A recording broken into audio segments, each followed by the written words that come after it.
Preparations underway for Florence to Salvation Army Territorial Disaster Coordinator Jeff Jellets. Jeff, thank you for taking the time. How are things looking? I mean, obviously you're in the front line with this kind of stuff every time we have fears of this kind of stuff, but this is a biggie. Absolutely. We're preparing as if this is going to be a major disaster event. We've already committed 52 mobile feeding efforts to relief efforts in 3 states. Those kitchens are going on standby, and we're standing by more units even as we speak.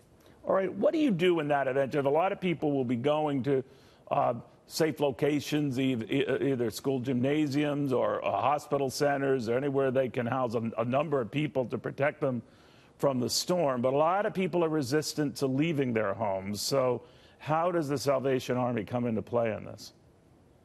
Look, if you were in a mandatory evacuation zone, we encourage you to evacuate. I was there during Hurricane Katrina and saw what a major hurricane can do, saw homes smashed to splinters. It's just not safe to stay. And even where we have Salvation Army units on the coast, if they're told to evacuate, we're also going to get out, go to a safe place, stage, and then come back in once the disaster is passed. You know, I was reading that for at least the Carolina area, this could be the worst storm to hit in better than 5 decades.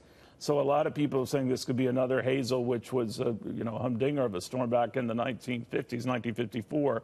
It could even eclipse that of Hugo in 1989. So what does the Salvation Army do, knowing numbers like that and fears of catastrophic damage, some of it pegged at a minimum of $20 billion? How do you get ready for something like that?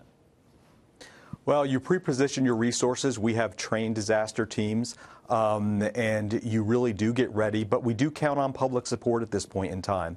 The best way to help right now for this disaster is to support your charity of choice. If you want to support the Salvation Army, give a financial gift at helpsalvationarmy.org. That gives our volunteers and our disaster responders the resources to help others.